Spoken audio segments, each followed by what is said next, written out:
I am Dr. Robin Ganzert. I'm President and CEO of American Humane Society and Global Humane Society.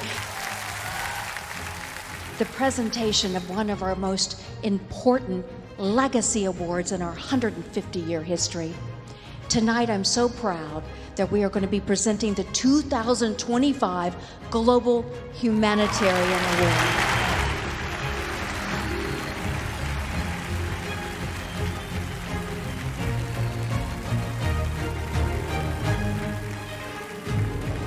It is a reminder of why Vantara exists, what Vantara does, and what Vantara will do for the future.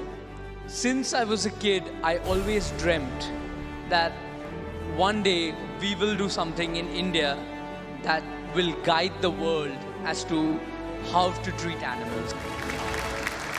As I say, in our religion, we see God in our animals.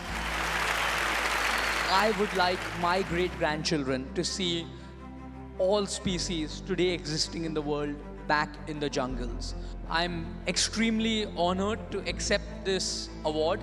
Every day is a new day. Every day we want to achieve greater heights. And I'm extremely grateful and thankful. Jai Hind, Jai Shri Krishna.